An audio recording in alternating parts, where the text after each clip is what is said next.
Okay, so today is the 20th of January 2022.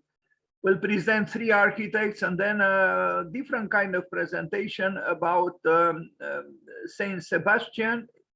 It is the Saint Sebastian's Day today and architecture, or I called it alternatively wounded architecture. But I will begin with John Soane.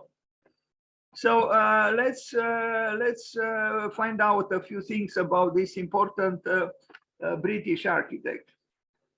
So Sir John Soane was born, he actually died on the 20th of January, 1837, and was born in 1753, was an English architect who specialized in the neoclassical style. The son of a bricklayer, he rose to the top of his profession, becoming professor of architecture at the Royal Academy and an official architect to the Office of Works. He received a knighthood in 1831. To be honest with you, I have all the admiration for someone who is, born from, a father who was a bricklayer and becomes a sir, through his own work. And, I think we need such examples. So his best known work was the Bank of England. His work there is largely destroyed, a building which had a widespread effect on commercial architecture. He also designed Dalwick Picture Gallery, which with its top-lit galleries was a major influence on the planning of subsequent art galleries and museums. His main legacy is the eponymous museum in Lincoln's Inn Fields in his former home and office, designed to display the artworks and architectural artifacts that he collected during his lifetime. The museum is described in the Oxford Dictionary of Architecture as one of the most complex, intricate, and ingenious series of interiors ever conceived. This was the man.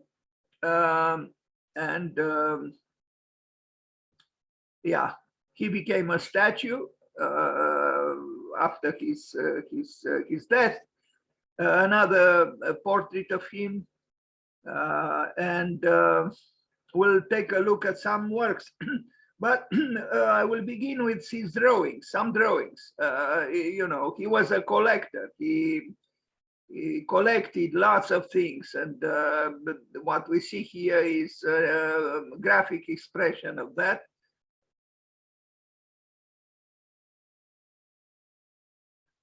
This is actually a section through his house, if you can believe it.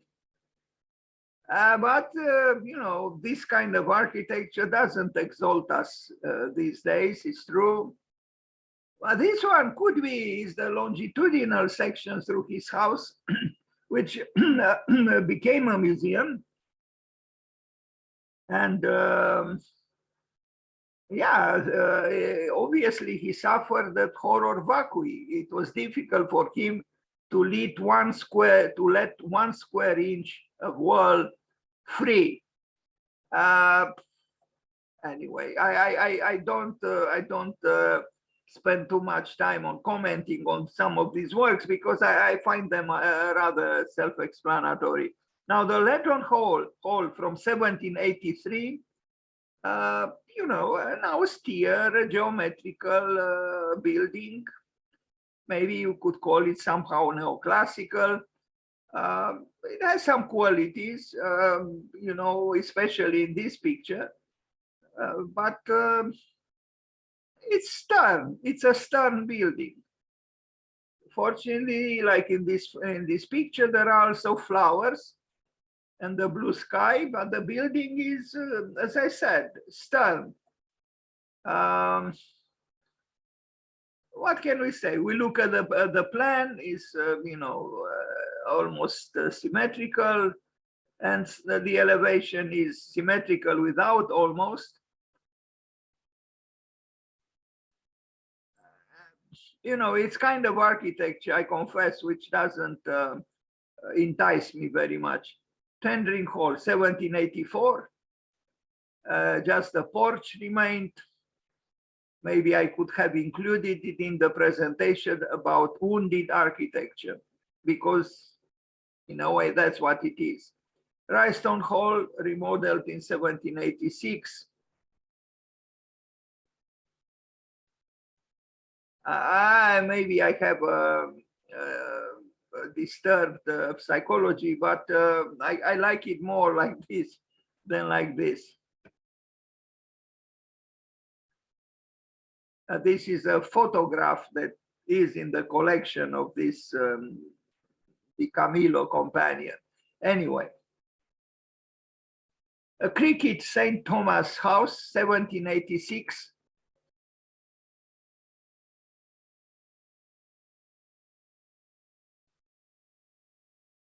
Yeah, he was an important architect in his time, but I don't know, neoclassical British architecture can be a little bit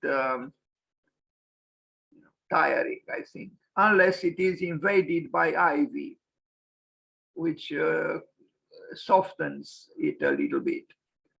Like here, you know, we have the green bringing some life in, good. Which is not the case, for example, with the houses of Palladio. Palladio doesn't need the ivy to make it alive. I mean, to make his architecture alive. Piercefield House. This one I like because it's ruined. I like ruins. I make no secret of it, and you know, it's allowing you know, the air to pass through the building almost undisturbed. Anyway, we'll see more of it at the wounded architecture.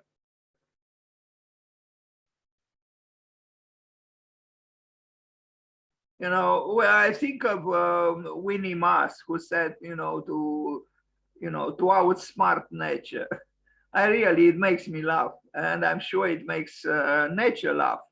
You cannot outsmart nature, as you can see.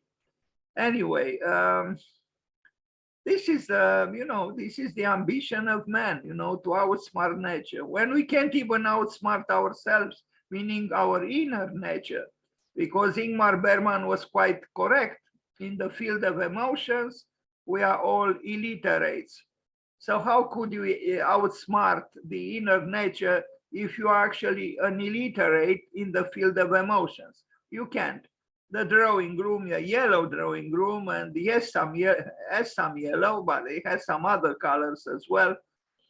Anyway, he built an interesting bathroom. We are going to see it. I'm not the kind of person to, you know, create hymns dedicated to bathrooms, but he has an interesting little bathroom that I think says something about him. Anyway, John Soane. There is also a John Sloane. So the only difference in between their names is that one has an L and the other one doesn't. I will never know which one is which or who is who. Plunge pool. This is the one, you know, it's called the plunge pool. It's, yeah, I guess maybe it's not quite the typical bathroom, but it's kind of interesting, you know, and because it is and it isn't a bathroom. It's an inner pool, and it's, you know, emphatic through its symmetry, those two stairs. Of course, the functionalists would protest. Why would you need two stairs so close to each other, you know? Obviously, architecture is, you know, significantly also about form, because strictly speaking, in functional terms, you don't need two stairs here. You need just one. He made two. And, you know, we could argue that even nature kind of works in this way, you know, where there are so many symmetries and, you know, even in the human body, you know, maybe we could even function with, now maybe I'm beginning to say foolish things. Like I was almost ready to say we could function with one eye. But Le Corbusier functioned after he was 28 with just one eye.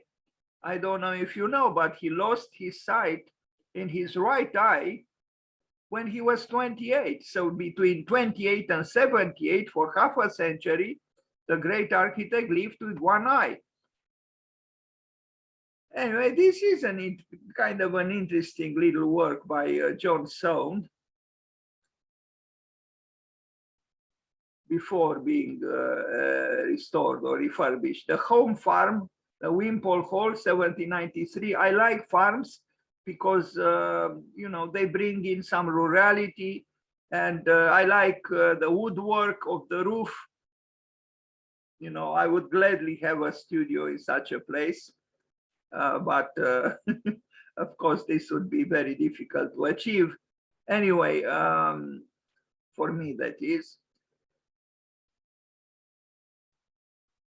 So when you have a cultured architect do this kind of work, I think it's uplifting. For me, it is uplifting. You know, bring rurality in, bring the, you know, the structure of wood in this primitive or primal form, the fore. I think it's fine. Anyway, it was meant for animals, of course, but I don't know. It's something I would prefer this architecture to the stiff neoclassicism of the buildings that we just saw. The gatehouse from this 1792. Well, it's a gate. What can we say? Sure, it can be this way or some other way. John Soane.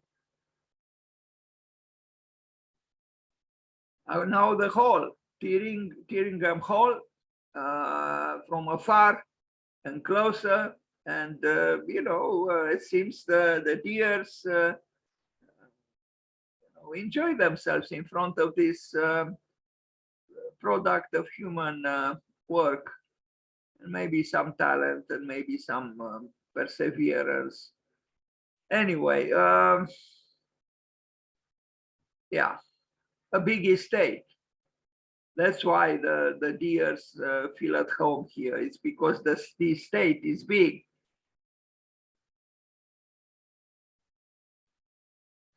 Bank of England. So this is his major work, but it was destroyed in good measure. There are some parts still alive from 1794. Sorry for the picture. That's how I found it. Here is a better one somehow. What can we say? It's a bank. It's not a temple. It's not the Pantheon. It's not destined for you know, celebrations of cosmic events. It's a bank. It's about the celebration of money. Let's not be fooled by anything that might appear to be sacred, because it's not, unless we consider money to be sacred, which I do not.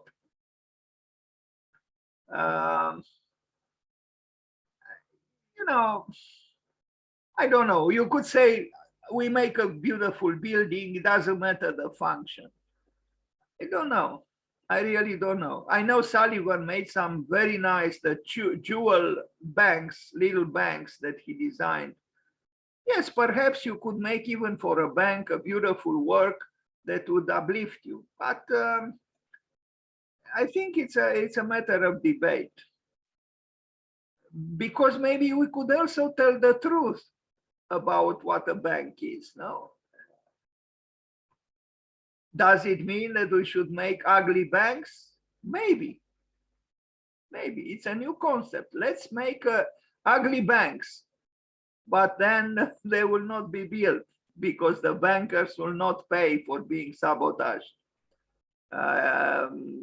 Anyway, this is, can you imagine the power of money at this level in London? You know, the Bank of England, it was like, you know, Vatican, more than the Vatican in Rome. It's a city within a city, you know, talking about the power of money. It's a citadel. Here it is, a corner. Yes, it's fine, but again, you know, it serves what? I don't even know. Did the Greeks have a god for money? or for wealth even. I have to investigate this. Okay, so interesting, yeah, you know, interesting courtyards and but well, none of the people in this picture, in this lithograph, are proletarians. You know, these are, you know, aristocrats coming to the bank to either the deposit or cash some of the some wealth. Anyway, I'm tired of these banks. Another bank, or it's the same one. Yeah, it's the same one, but a different court. You know, I mean, he was the son of a bricklayer, but I don't know. This celebration of money is a little bit. I think deserves some discussion. Now the barn, 1798. I like this building. It's simple. I like the robust columns.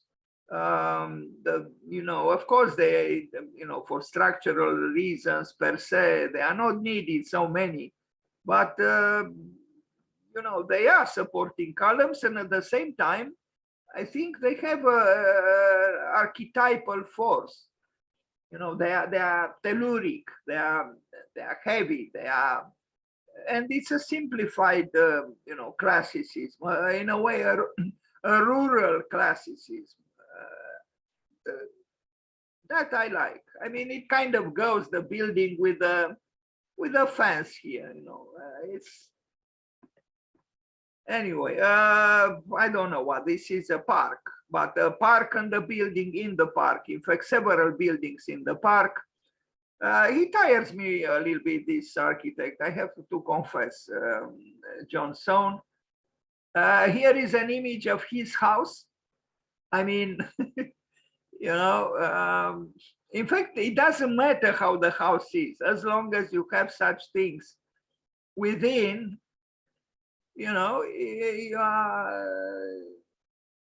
you could say you did something interesting, because of the multitude of you know, artistic fragments from all kinds of times and societies and so on, from Hercules to the head of a lion to, you know, the lioness that gave birth to the two sons, Romulus and Remus. Anyway, here is actually, I think he designed two buildings similarly.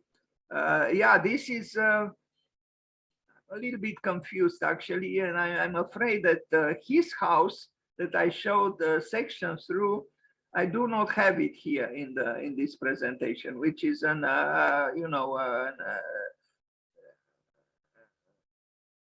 an omission impossible to defend or explain, unless I subject myself to the suspicion that unconsciously I don't like this architect at all.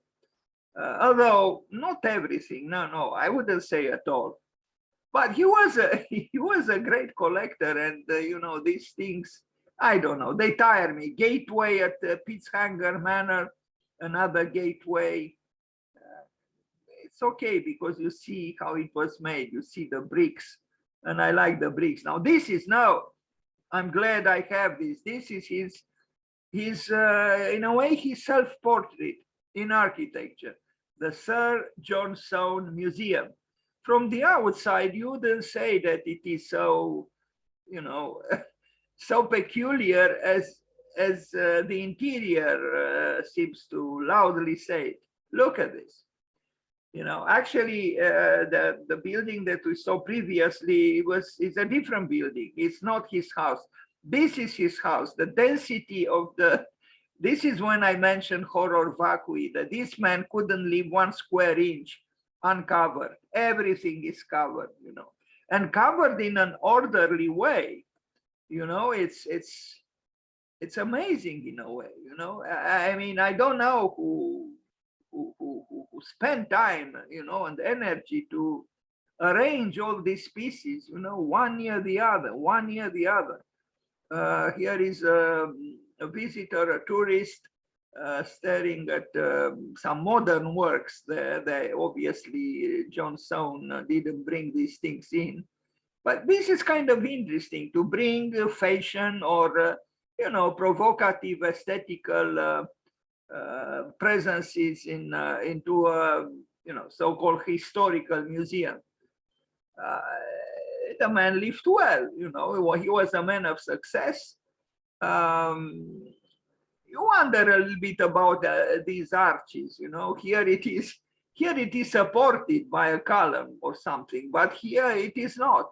And it's just mimicking a little bit, if I am to be maybe excessively analytical. Otherwise, of course, I envy his library, whose doors probably never opened. These are books to look at, and feel the possessor of a great knowledge.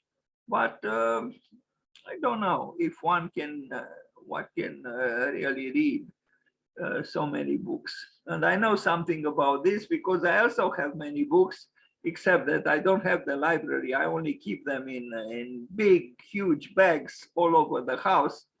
So I know what I'm talking about. You cannot read so much, but collecting books, like collecting everything, is, I mean, look what this man has here at the top, it's he couldn't leave this empty, free of objects. No. This is his house, John Soane house.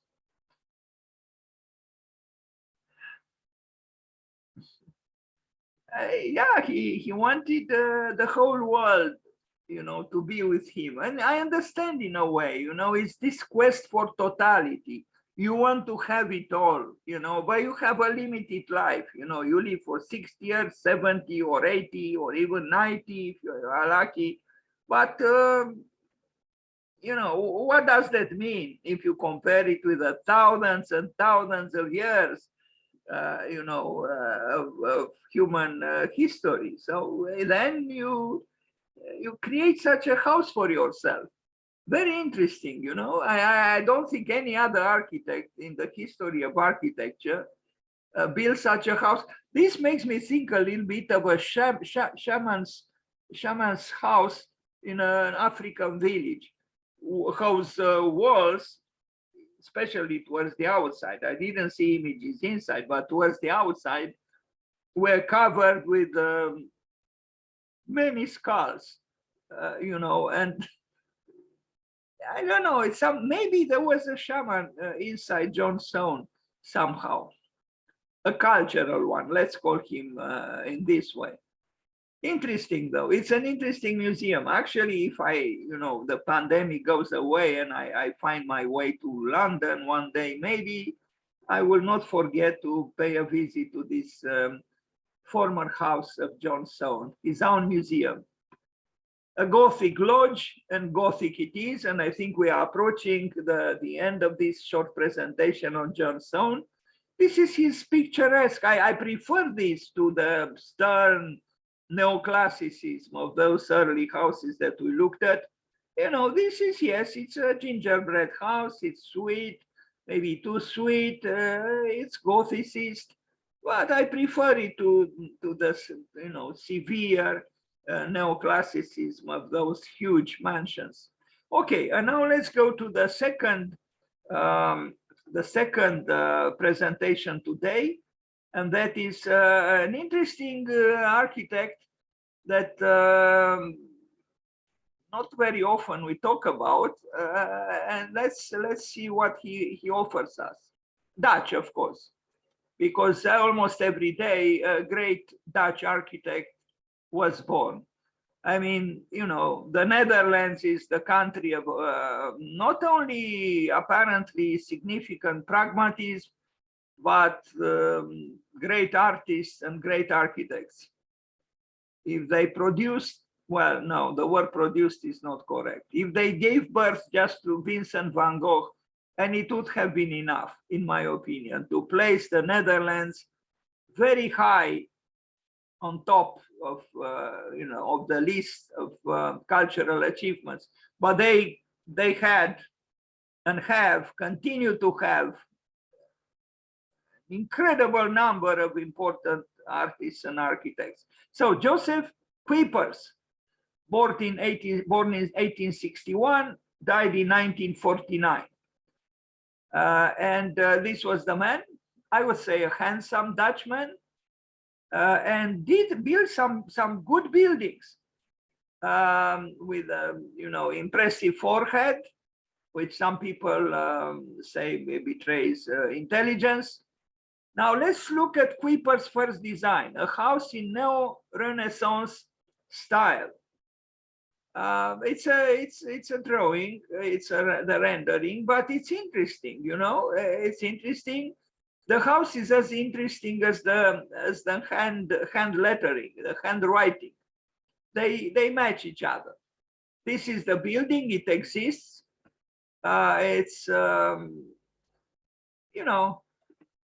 I find it interesting, and let's look again at the drawing. The top part is modified. The glass was brought in, but it's still a building which shows, I think, to an extent, some kind of influence coming from Southeast Asia, where the Netherlands have, had some colonies there. Now, what is this? A church, Saint Urbanus, 1889, 1891. So it's from the turn of the century, late 19th century. Kuiper's first church was built in a mix of neo-Gothic and neo-Romanesque styles and has a big square tower at the crossing, similar to much of his father's later work, notably the St. Augustinus. Apparently, his father was also an important architect. The interior is one of the first examples of the use of brick in different colors, an influence that came from Italy. So Joseph Kuipers, this is the church. The Netherlands, we know kind of a lot about the modern architecture, but they also have impressive cathedrals, old cathedrals and churches. I have some books with them. It's amazing. No wonder Piet Mondrian, the great abstract painter, initially painted, churches. I mean, depicted churches and trees, churches and trees. And yes, the Netherlands has impressive churches. And Joseph Kuipers will testify to this through the buildings we are going to see in this short presentation. This is one of them. And you see the colored bricks, even if the building was affected by the passage of time, but so it's probably true that he brought this kind of brickwork, chromatically richer, into the Netherlands. Joseph Kuipers. And I think he handled very well, big, I mean, these are large, I mean, it's a large building. And I think he worked well inside with the ornamentation, but I think he was also able to handle in a vivacious way, large pieces of building. This is another cathedral, quite impressive through its dimensions, and not just dimensions, but look at the, the richness, the complexity of, detail. It's a building which is not, just some walls and roof and that's it. No, each window has a character. And so there is an ornamentation obtained with small elements and larger elements. It's a very big cathedral, as you can see. Joseph Kuipers. And I wouldn't say this is a building to leave you indifferent. No. And, how many people talk about Joseph Kuipers today? I mean, I don't want to be misinterpreted, but I think today we are the only ones who, talk about him. Now look what he built. If an architect today builds a building like this, just one, would be the talk of the town, if not the talk of the country, if not the talk of the continent. Anyway, a good architect and a handsome architect with a big forehead. Bravo to him.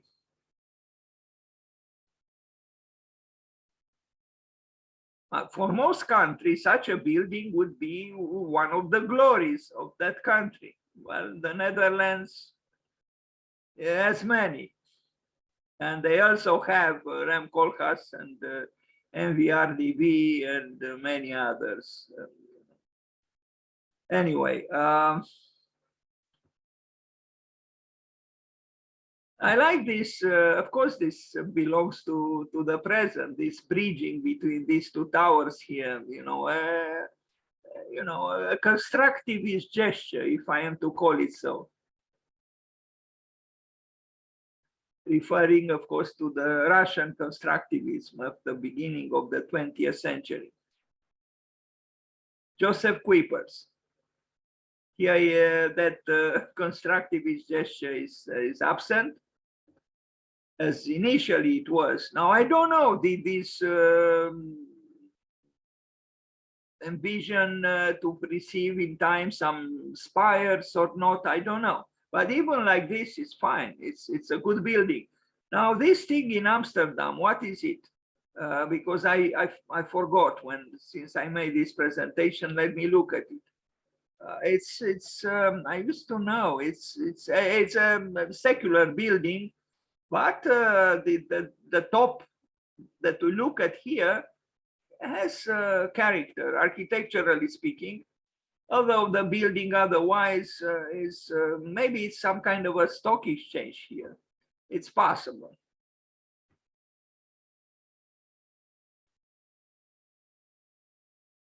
The roof is where the architect, sometimes, can manifest his or her creativity.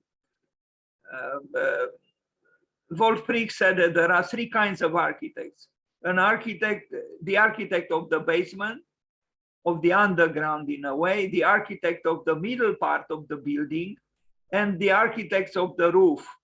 Roof architects, and he included in the so-called in this category of the roof architects Zaha Hadid himself, while architects of the middle part, someone like Stephen Cole, and I think one of the architects mentioned for the underground architects was Raymond Abraham.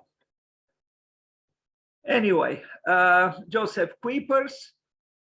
Maybe one day we'll talk also about his father.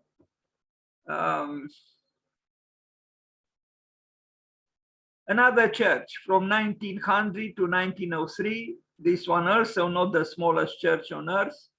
And this one also skillfully done, we have to confess.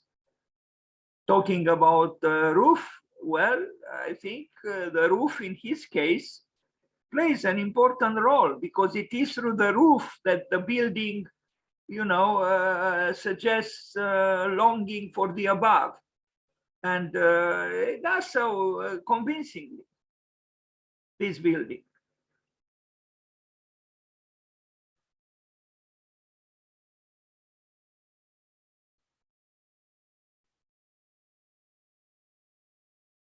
Joseph Kuipers.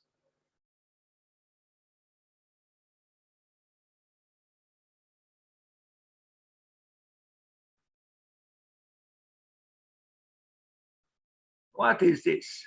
Another church, smaller.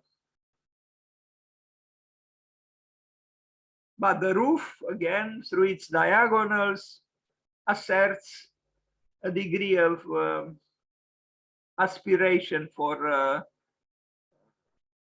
the otherness of what we call the above. Interesting that, you know, today there is talk about metaverse, and someone suggested that the metaverse is actually something that we call in this way, but always existed, because there was mythology, there were, you know, the folk culture, there is religion. So in a way, this meta reality always existed. We just call it today metaverse, but you know, that person who made this comment could have been correct, I think. Another church different from the previous ones, and rather interesting, this one as well, with a, you know, moderate expressionism, if we are to express ourselves, myself a little bit oxymoronically, because expressionism is, you know, cannot truly be moderate. But here it's, you know, it's not an aggressive expressionism. That's what I try to say.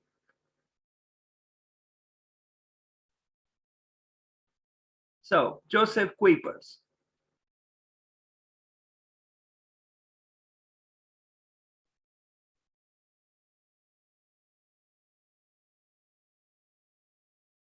The Netherlands.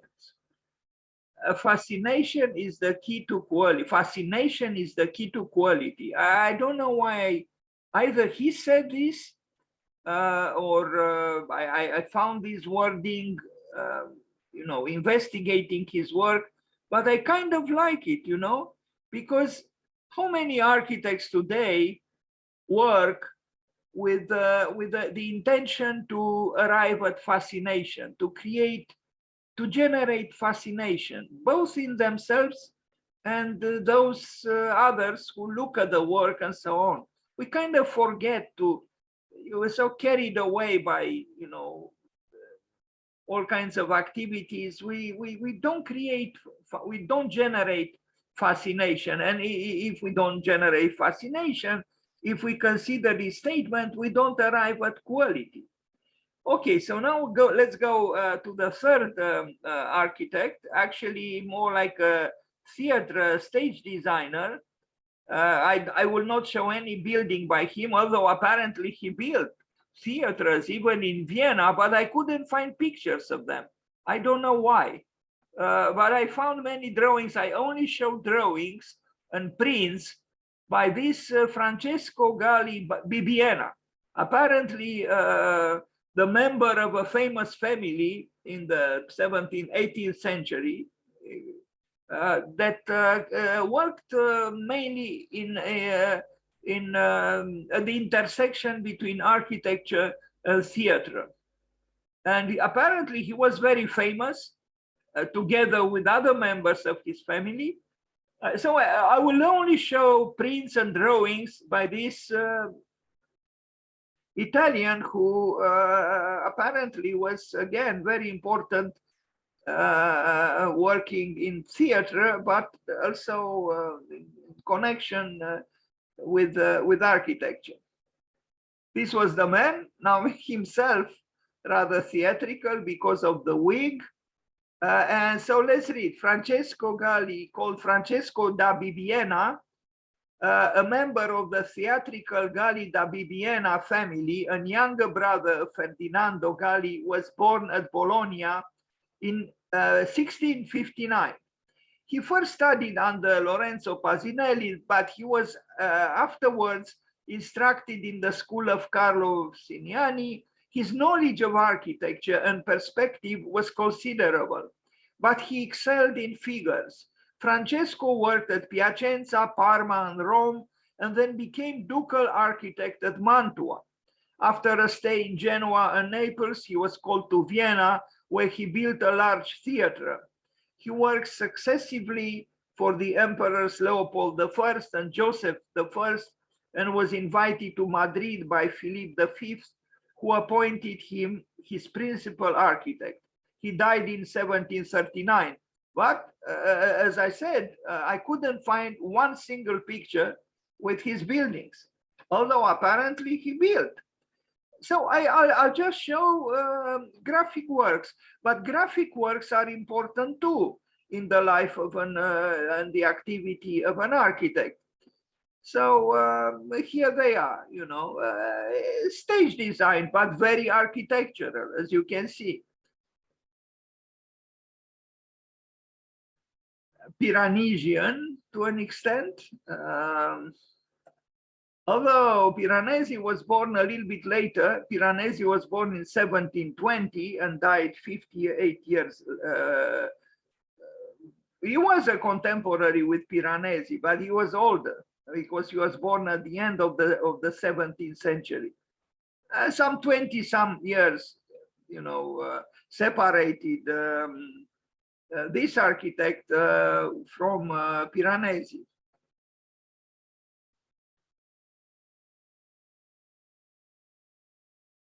As you can see, very elaborate representations, drawings. You have to imagine these drawings, these graphic representations were done manually.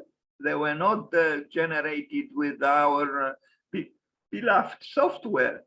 So there was a lot of work, wasn't it, to make something like this? But look at this, you know, it's, I mean, just to make the drawing, it need to take you a long time. Forget about building it, even for the stage, but still. So, Francesco da Bibbiena. There were all kinds of interesting architects in the world at all times and on, you know, on all latitudes and longitudes. We just have to discover them if we have the curiosity. We already saw this one. We saw this one. Sorry, we even saw this one. Maybe we even saw this one. I try to find more pictures because I have about a little bit less than 50. Just to pay homage to him because he either was born on this day or died on this day. I didn't check on that, but he is connected with the 20th of January. One can find, even if you don't have clients, you can find pleasure in inventing architectures, even if, to use the words related to Joseph Kuipers, to create you know, fascination. What if we just, you know, begin to do some works without anyone asking us to generate fascination, first from ourselves? What if tonight after my presentation, I begin to do a work where I ask myself to do a fascinating work, fascinating work? Could I do it? I don't know. I could try. We could even invite ourselves and present fascinating works here on Zoom, you know, why not? Let's see, can we do them?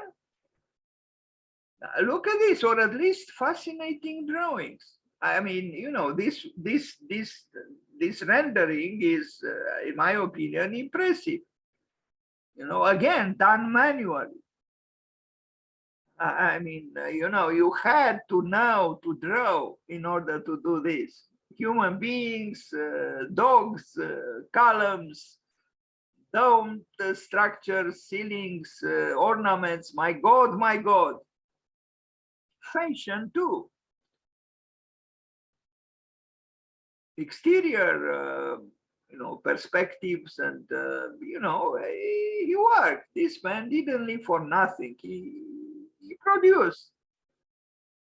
And it's amazing how many of his drawings and prints are still, you know, alive. But sometimes a drawing, fragile as it is, could last more than a building. Because, you know, you protect the drawing, you could even, you know, place it in, I mean, you place it in a very safe place. And like there are plates, no, a plate is a fragile thing, but there are plates in perfect shape that are, you know, from thousands of years ago. You just, you know, plant them in the earth there, you hide them deep into the earth, and they will last longer than the Egyptian pyramids. a plate. And with drawings, yes, it could be done something. He also did painting. Of course, he loved visual arts. Francesco da Bibiera. Theater, of course. But look, this is not any theater. If it was be like this, my God. They loved theater in the 17th century.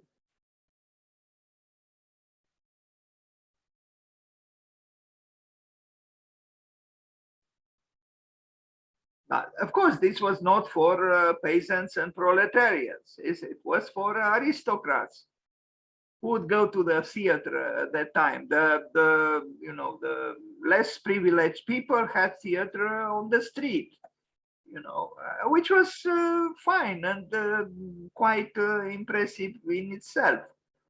Without these elaborated structures and famous architects and stage designers doing this sort of thing, it's about the same thing: creating fascination through fantastic works.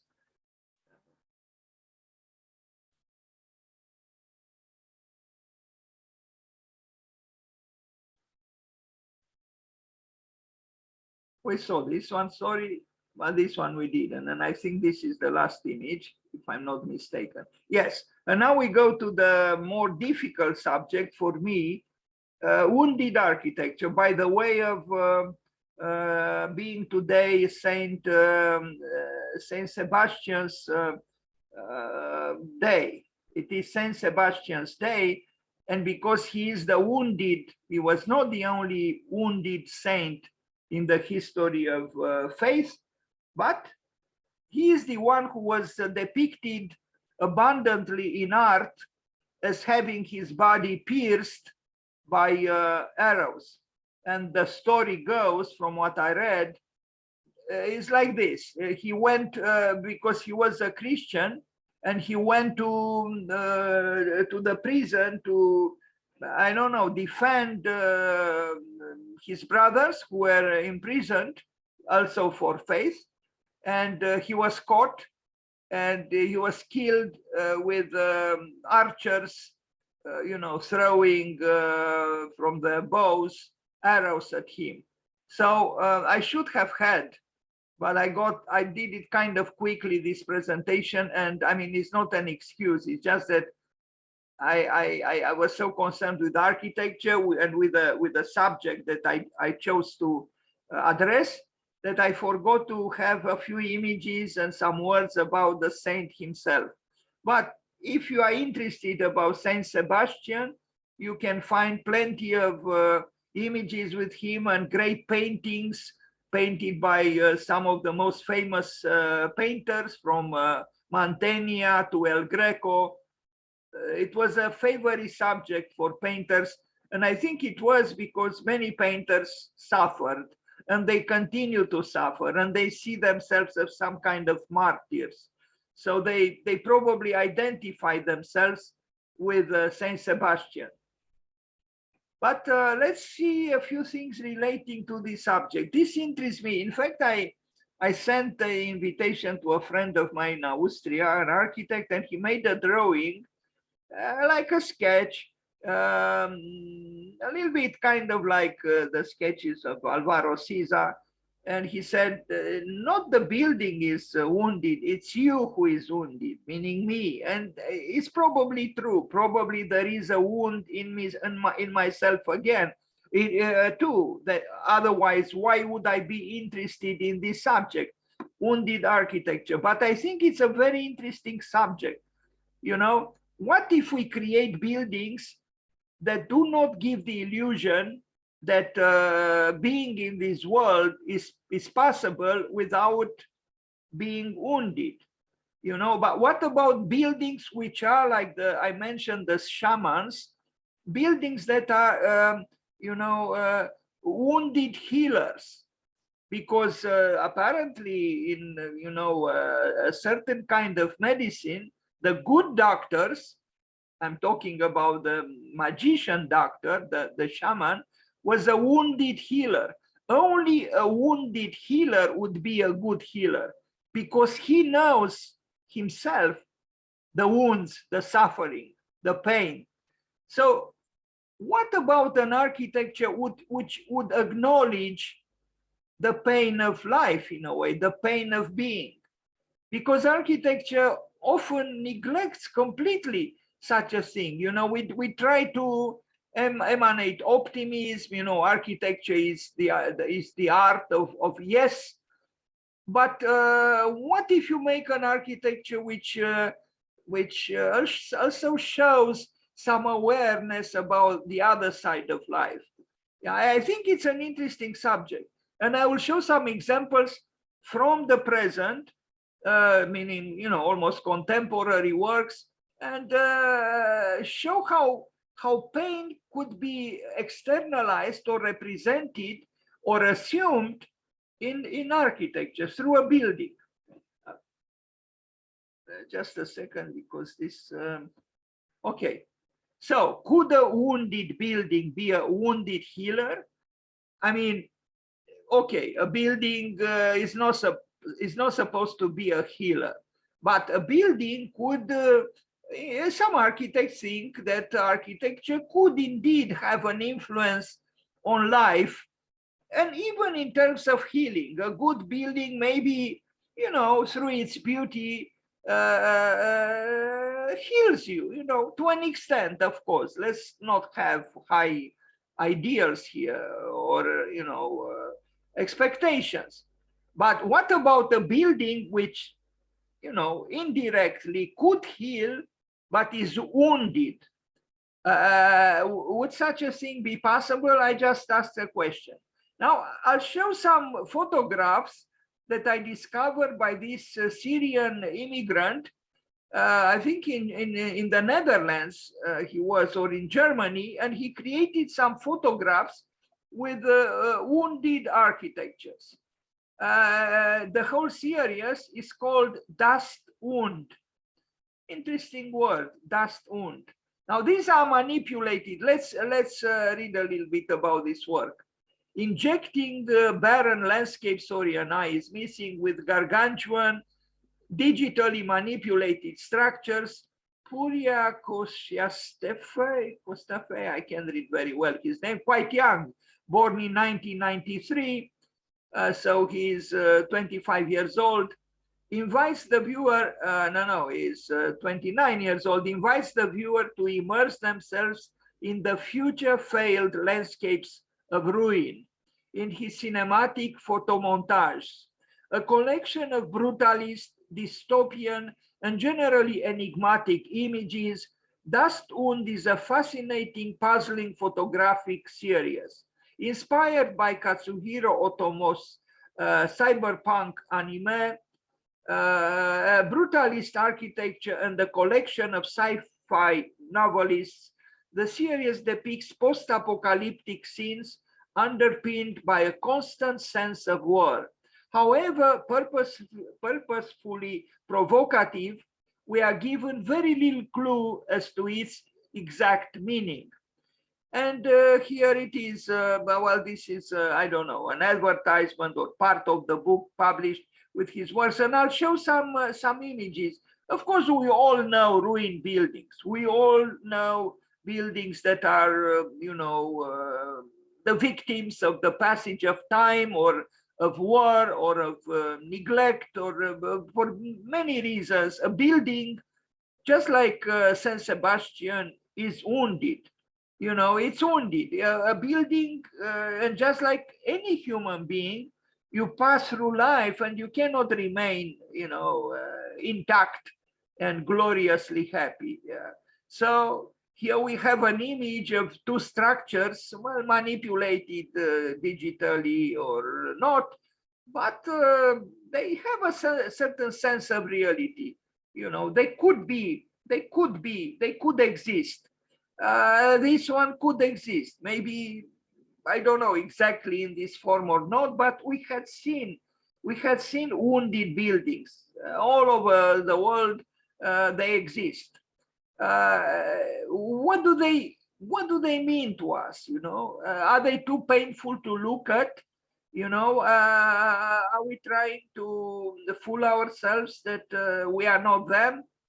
You know, we are. Potentially, we are. Sooner or later, we will be kind of like these buildings.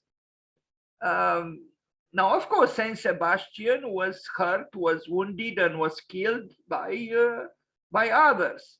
But many people, you know, going through life are wounded in similar ways, not fatally perhaps, sometimes fatally, also by other people, and others or even themselves hurt themselves. We are good at wounding ourselves, you know, hurting ourselves. So the buildings, you know, could be, you know, self-portraits for a difficult life.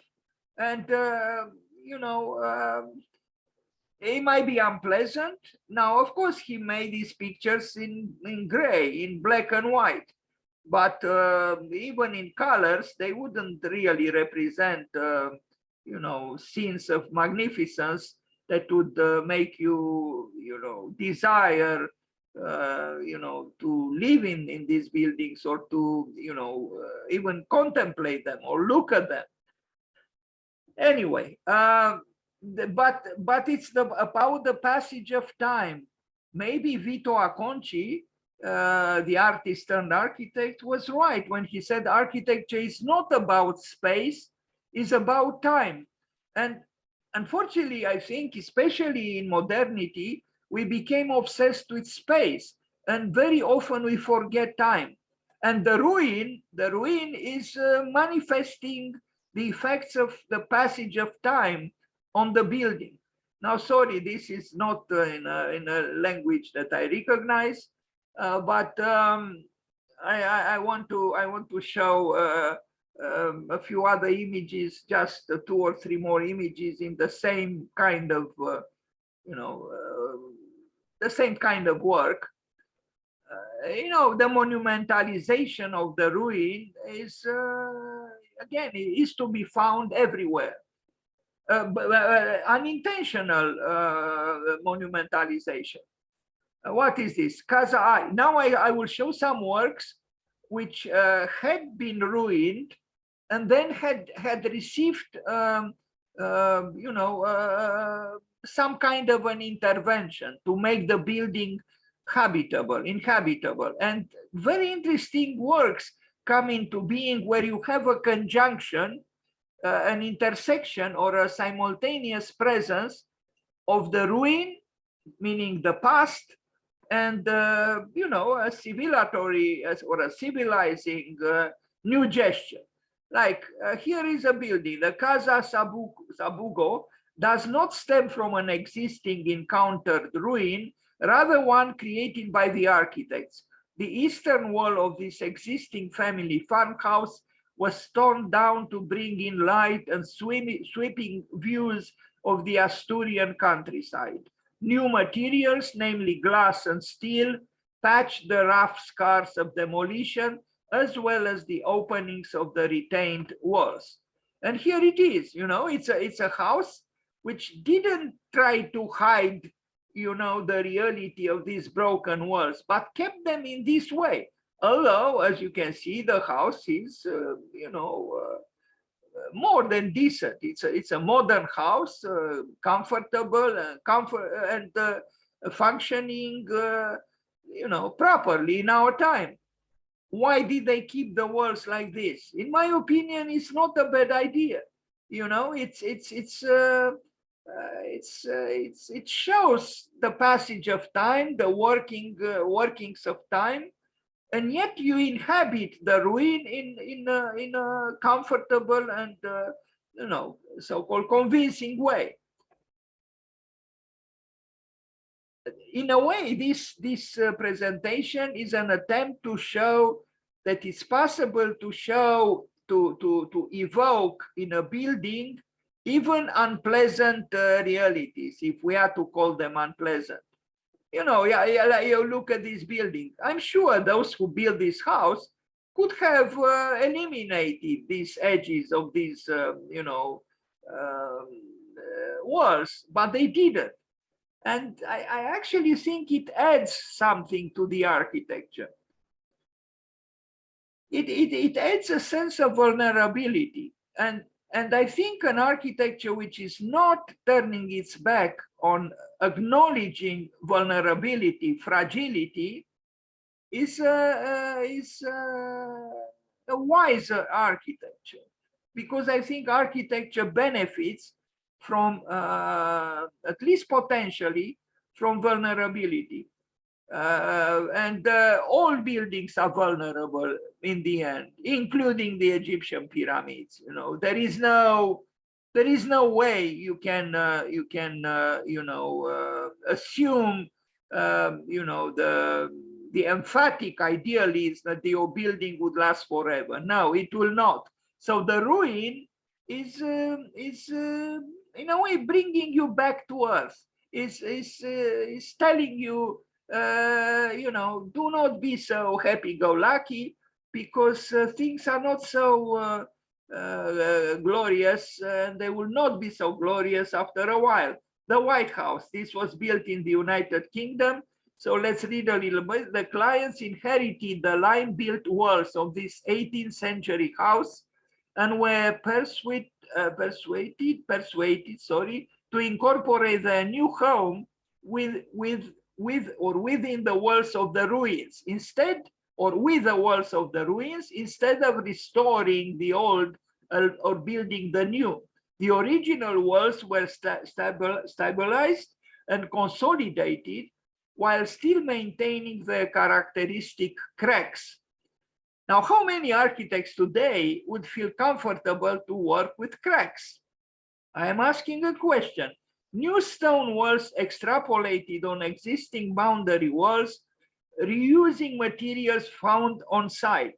Half of the walls of the old house remain as uncovered ruins, only now serving a dual purpose, a tribute to the original ruined character of the site and an enclosure for a new courtyard garden. And here it is. It's possible, to inhabit the ruin, to cohabit with the ruin. And even the interior, I think, has a certain level of complexity, exactly because the old wall is incorporated into the new structure. So there is a cohabitation with the past. Now, a studio also in the United Kingdom, a Dovecote studio, after minor repairs, the crumbling walls of a Victorian industrial building were reused as a literal frame to hold a new corten steel structure, used as a flexible space suitable for artist residencies, rehearsals, performances, and meetings. With its plywood interior, the corten steel form maintains the shape of the original building before it was reduced to the remnants seen today.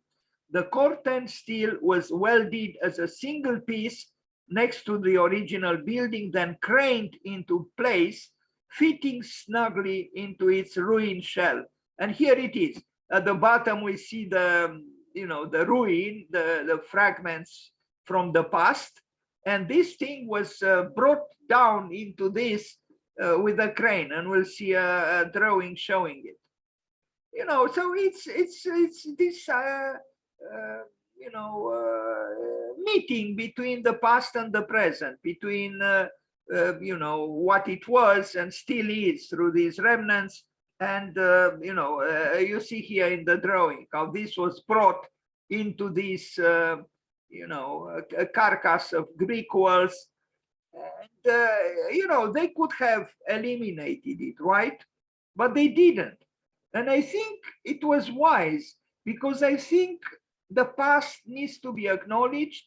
And I think too often we eliminate the past, what is unpleasant about the past, very quickly. But I'm not sure it's also, in my opinion, this kind of strategy is about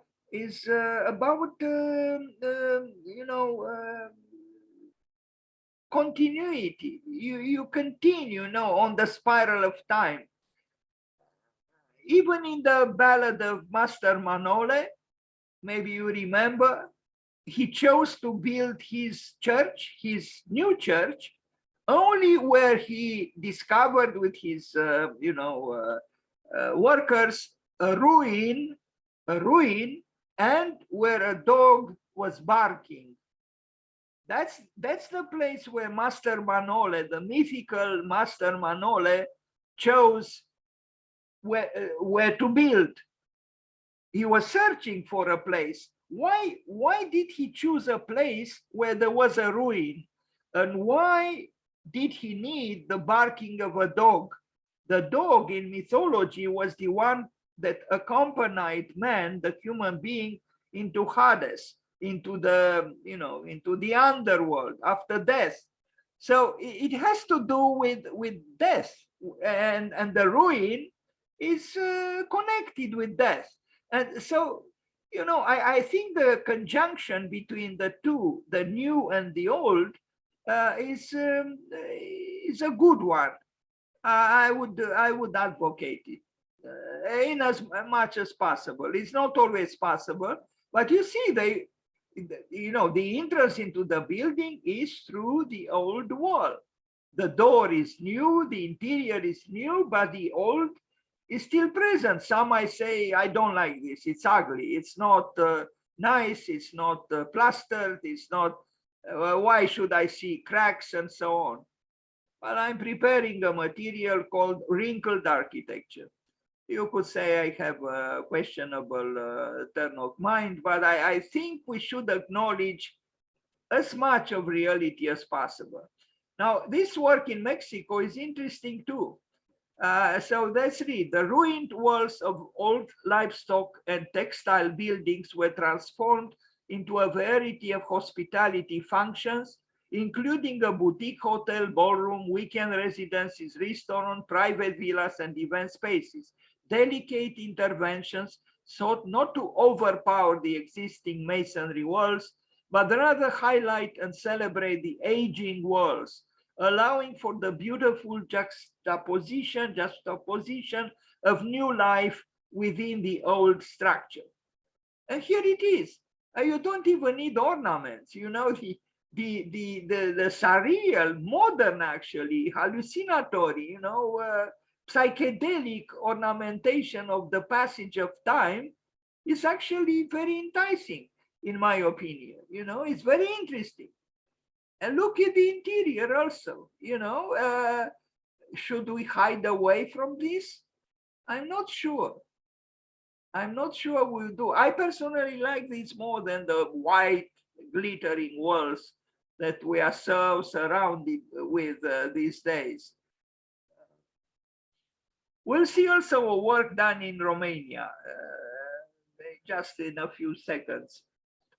Anyway, but it's an interesting, you see the cohabitation between them. Look at these glass doors, totally, modern and contemporary, and look at the walls.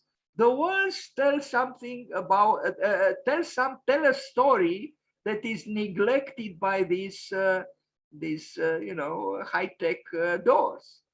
The doors know nothing about what these walls tell us. So I think it's wise to have both, actually. Maybe remembering what Leonardo da Vinci said, that pain and pleasure are twins.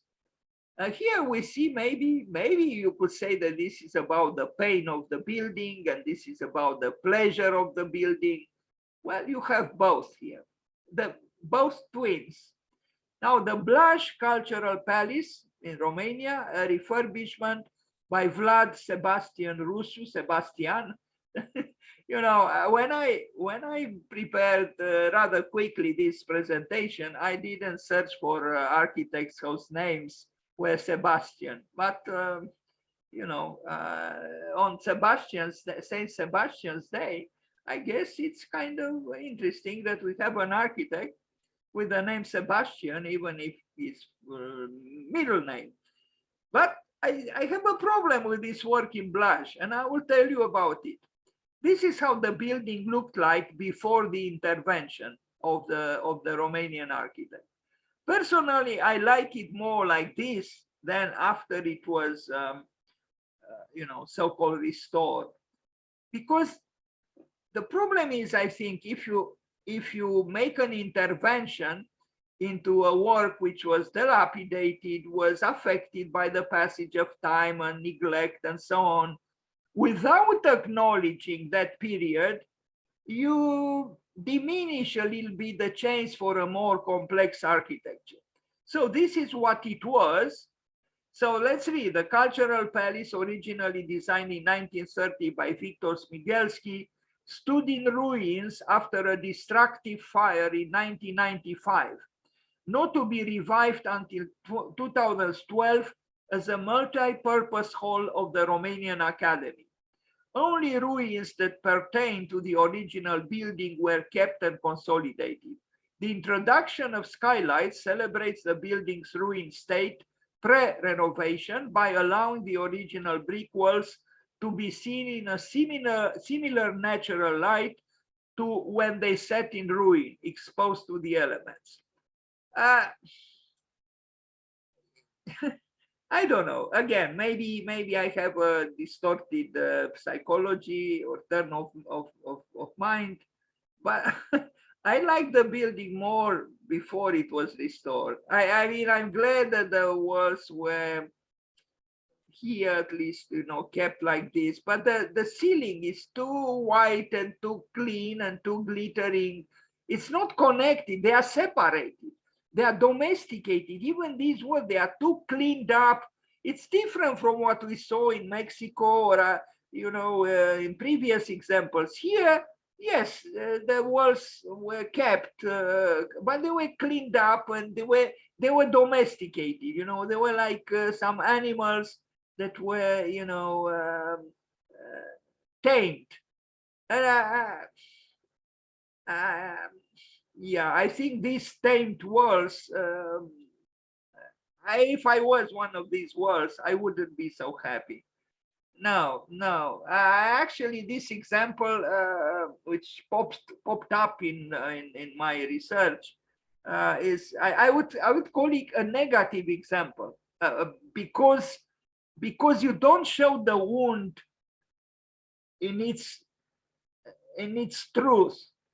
It is too contrived. It's too. No, I'm sorry, Mr. Sebastian, but I disagree with you. I don't think you did a good job here. It's too. Anyway, let's look at this work from Denmark. Kolding House is the 13th century Danish castle, was largely destroyed by a fire at the beginning of the 1800s and continued to fall into further disrepair until 1890, when restoration efforts began. In respect of its history, including its destruction, the ruins were to remain as untouched as possible. Choosing materials easily distinguishable from the castle ruins, floor to ceiling laminated wood pillars were constructed to support a new roof, mezzanine levels and suspended bridges that allow visitors to interact with the ruin from different heights and perspectives. And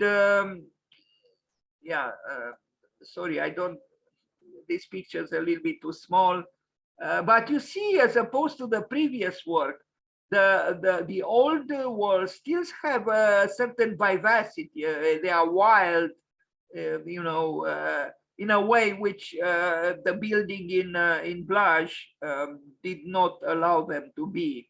I think, even if here you have interventions clearly contemporary and clean and all the rest, but the walls are still left, without being, as I put it, domesticated. You see, even here, and I'm glad that the truth of the old structure is allowed to be as it is. And this is, a presence that is not disturbed by the new interventions. I like this. Anyway, now let's see a very important work, in my opinion, and not just mine, the Igualada Cemetery by Enrique Miralles and Carme Pinos. This is one of the most remarkable architectural works, in my opinion, of the last 25 years or so. I don't know. They built it in the late 90s, I think. Enrique Miralles died young, unfortunately, but he was a force in architecture, very important. Maybe the word force is too forceful. He was a very sensitive architect and very complex. And if he lived other 40 years, he would have been, without doubt, one of the most important architects of our time. He still is, even if he died young. And his wife at that time, Carme Pinos, worked with him on this very good work. A meditation on the fragility of life. This is a book just about this work, the Igualada Cemetery, just outside of Barcelona. And you see here the awareness. I don't think Enrique Miralles then knew that he would die young, and that no. But it is a meditation on what death is, and the materials they chose, the aesthetics they served are exemplary, I think. Yes, it's a modern work, but although they didn't have here the task to handle a ruin like we saw in the previous works. The work itself, I think, is wounded because the theme, that's what I meant, is, if you make a bank, like John Soane made a bank, the Bank of England, shouldn't the Bank of England also be a meditation on what money is? Well, here it's a cemetery, a small cemetery. It's a meditation on what a cemetery is, and thus on meditation on what death is. Can we make a triumphalist cemetery? I don't think so. How could you make a triumphalist cemetery? When you actually, creating some kind of a, house of the dead. So I think this cemetery, in a very different way than the Brion Cemetery by Carlos Scarpa, is a very important architectural work, because it's a place which, it is not a place of despair, but it is a place which, with gravity and sensitivity, reflects on the end of life, and does so with a language appropriate, architectural language appropriate for our time. Who doesn't suffer when death knocks at the door? Who doesn't suffer? So the building or the environment should be, sincere and testify about the wounds of suffering, of pain. I mean, look at this. It's a piece of concrete, but it suggests, a descending, which, is for most people unavoidable after death. It's going under. Are we reflecting on this in our lives? Maybe not very often, maybe. And I like particularly this fragment of the work. I think it's done very skillfully, very sensitively, very modestly, and yet it is creative. It is highly creative with simple means. Even if you didn't know what this was, I think you might be tempted to think that it is some kind of a cemetery.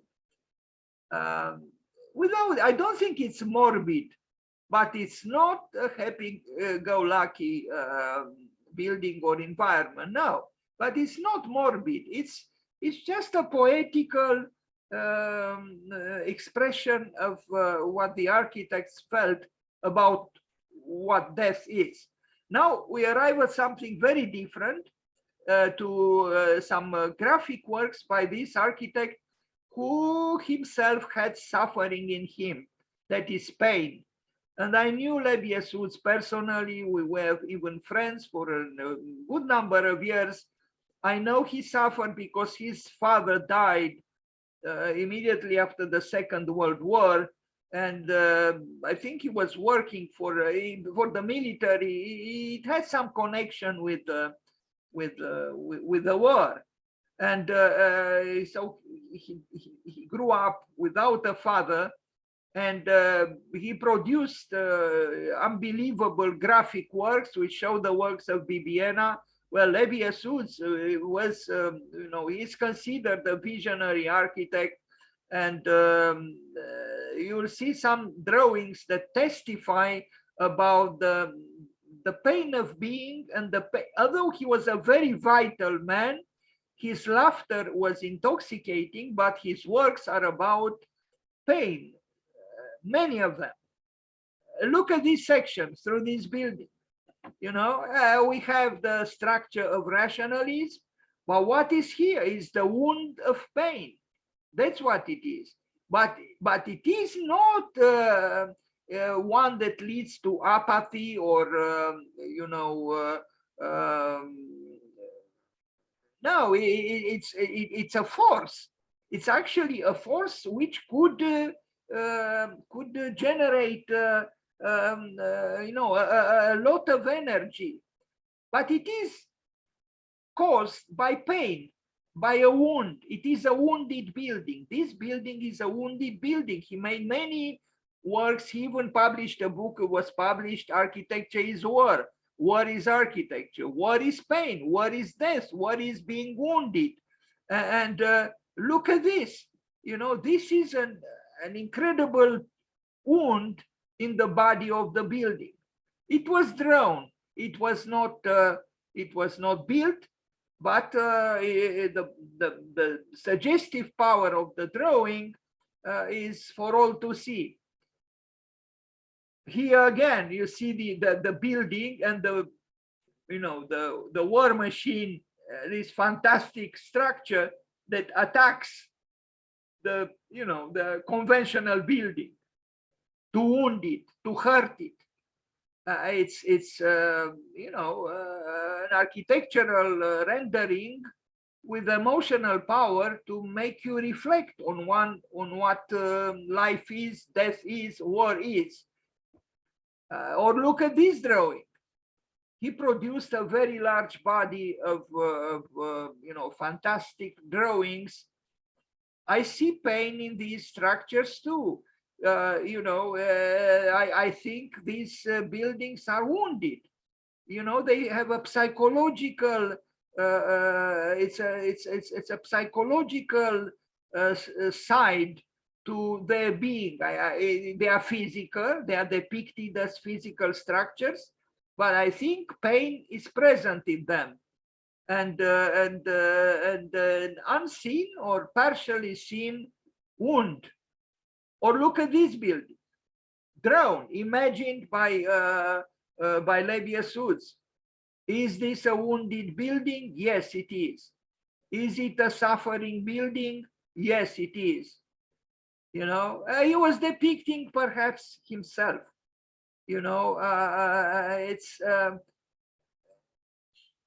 I think architecture should not stay away, should not turn its back on suffering and pain and the wound. This is, I found it, I don't know if it was done by him. It's a photograph that I found related, connecting his name with it on the web from his blog. I suggest he was also an excellent writer about architecture, and if you search for Lebesgue's blog, you'll find very interesting things there. This picture apparently is from that blog. Well, what do we see here? A wounded building, don't we? But you see, the roof is wounded, and then the vegetation emerges and slowly, moves upwards. So, nature is, yes, nature also could contribute to the deterioration of the building, but it's nature is also giving birth to life. So it's both. The green of nature is a yes to life, but what we see at the roof is something else. So in a way, we see here both life and death. And now I want to, so let's see, what is this?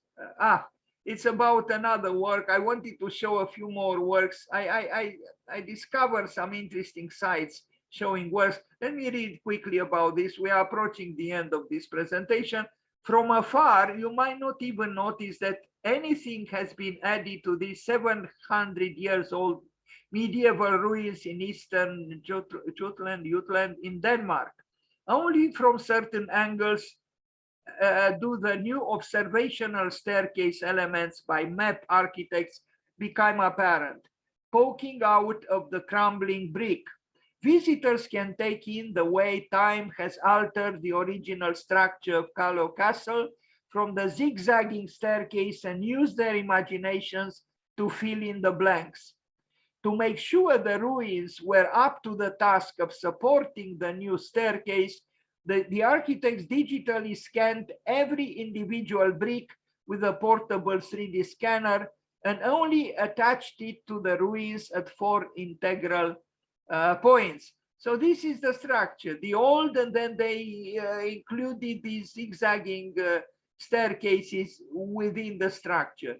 So again, I think acknowledging, the past and keeping it alive without masking its sometimes perhaps painful reality might not be a bad strategy. Here is another view of the same thing, where you have the old and the new, together.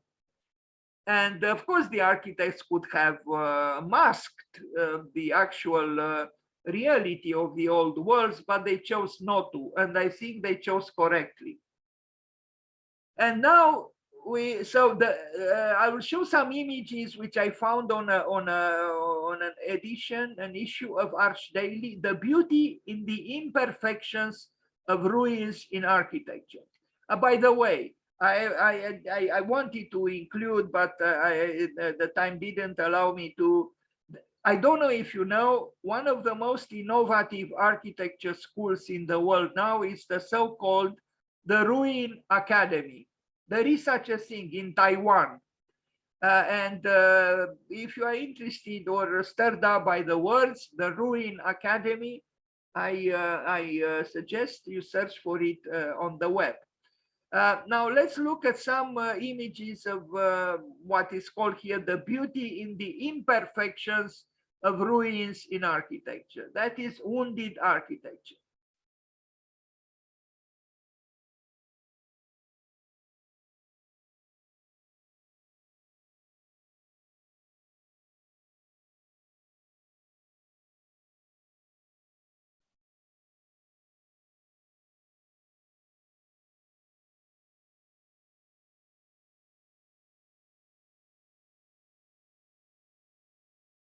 This one is particularly interesting, because it has interventions clearly, contemporary, but then also some parts are left, you would say why, but I find it interesting, this house, because there is the drama of the past, of the wound in the building, and so it's this cohabitation. I think this aspect of a wounded architecture is interesting to me, and it entices me, where you have the cohabitation between the affirmative gesture of of the architect, but then there is also simultaneously present an acknowledgement of what is or was problematic in the life of the building at some time. Here, the less maybe aesthetically convincing example, but still itself kind of interesting, you know.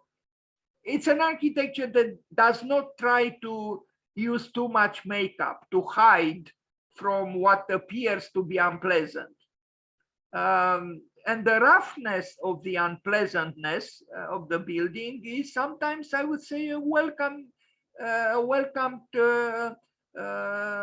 thing, because I agree with, I mean, maybe you know, Zaha Hadid said that she wanted to create an architecture that was raw, earthy, and vital.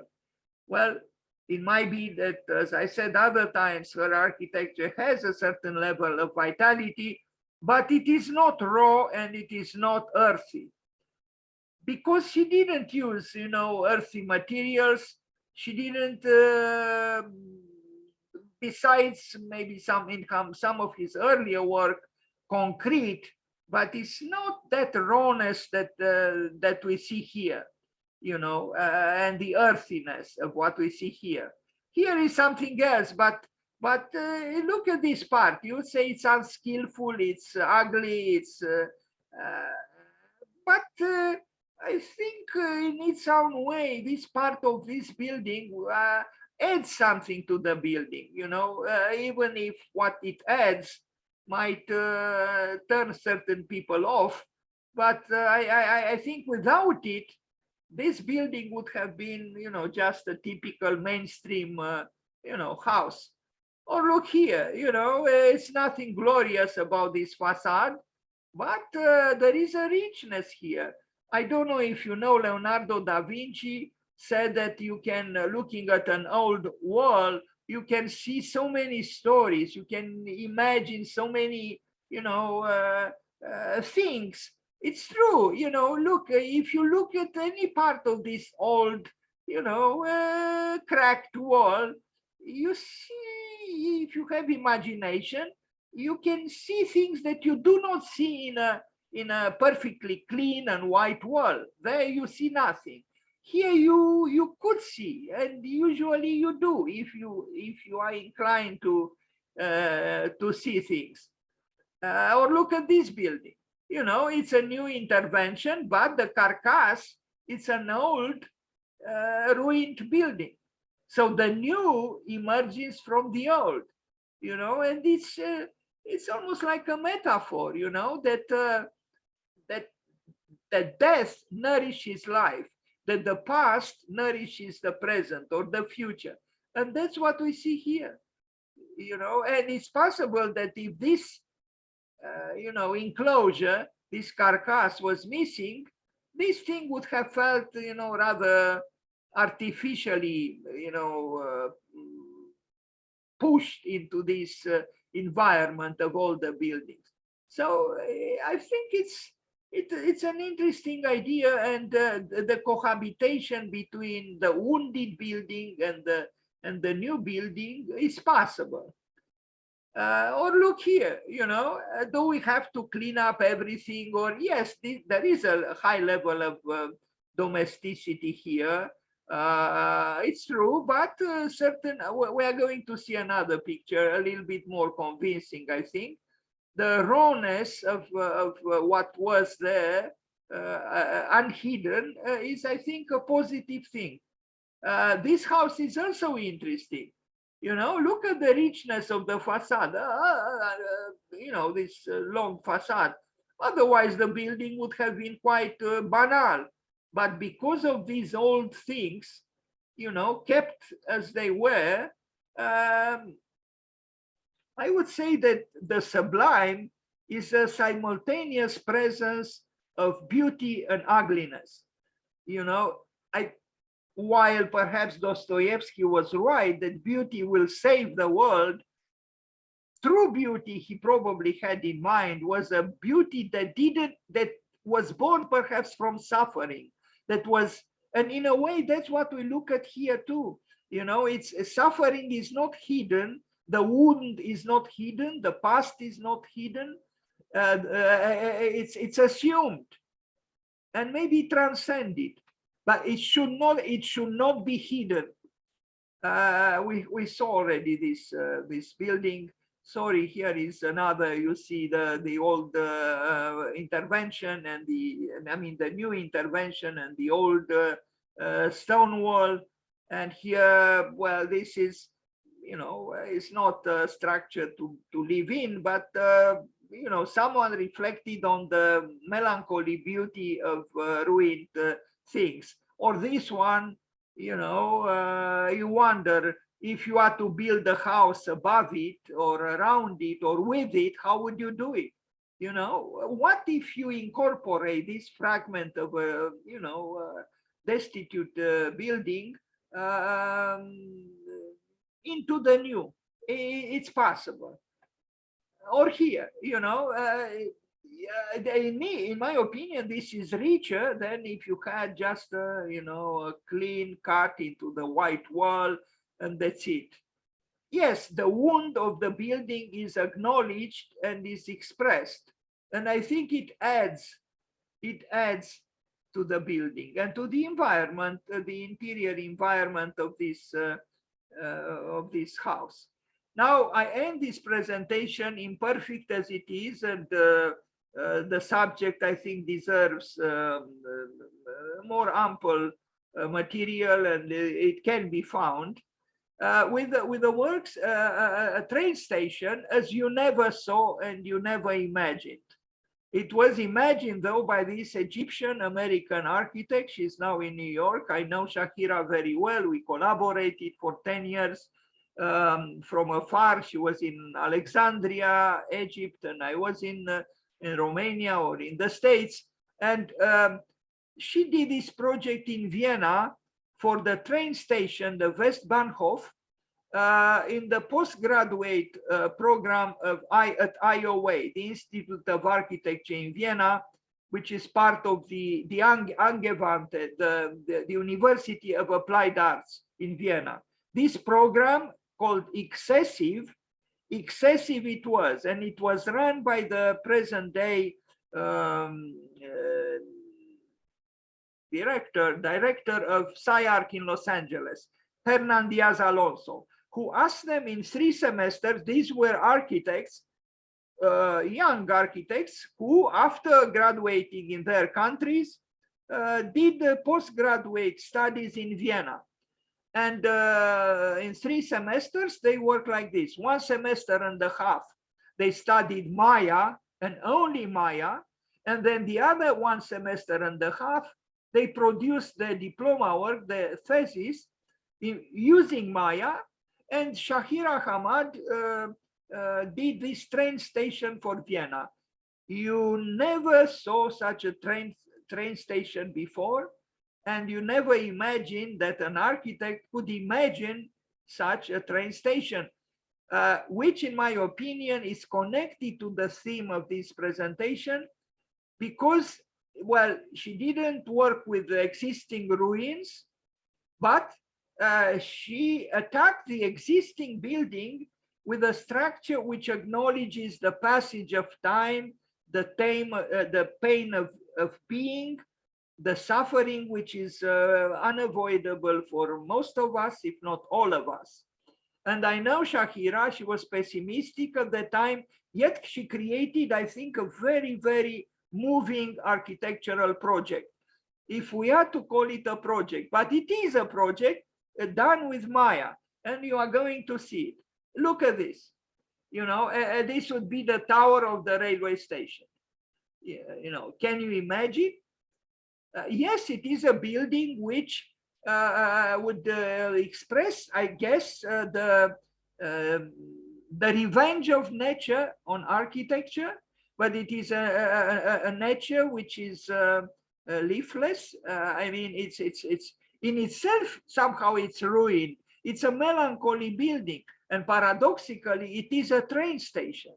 And you are going to see some cars passing by, and maybe even some trains.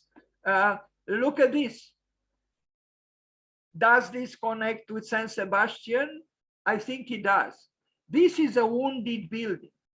It is wounded perhaps by the inner wounds of the architect who envisioned it.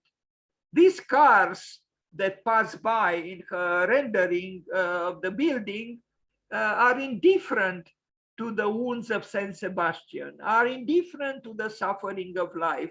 They are not connected with such issues. They are not supposed to, perhaps, but this kind of architecture, even if it remained at the level of being, just modeled and drawn, I think it's very evocative about assuming the other side of life, that side of life which is real, but we most often neglect it in our architectural work. Look at the interior of the train station. Now you would say, I would never use it as a train station, but if this was built, I am sure most of us, if not all of us, would have liked to see it, even if we perhaps would not have taken a train from this train station. This is a wounded building, and it is a wounded building imagined by a wounded architect. She had the courage to assume her own wounds and express them in this project. And yes, the Institute of Architecture in Vienna was open-minded enough to applaud this work, and actually she graduated with applause. How many schools of architecture would do something like this? Most schools of architecture would say this is nonsense, but it is not nonsense. Look how the train station looks from above. You see here the trains. I mean, the trains and the cars here, again, they have nothing to do with the building. If we are to call it a building,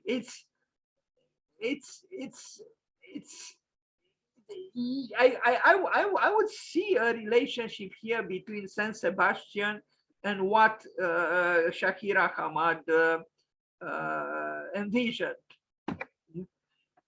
So sometimes we could anticipate the ruin that the building could become and create a ruin or ruin-like building before it actually becomes attacked by nature or by war, or I don't know by what, neglect. Other images with this most astonishing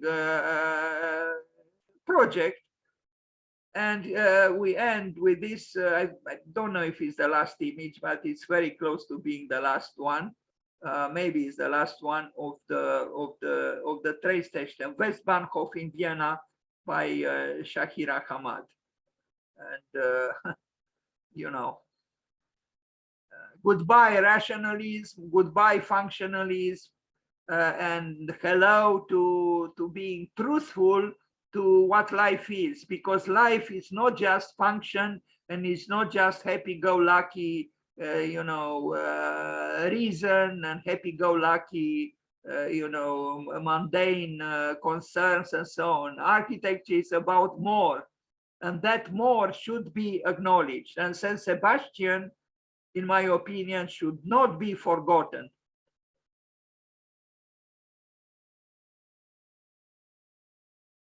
Thank you.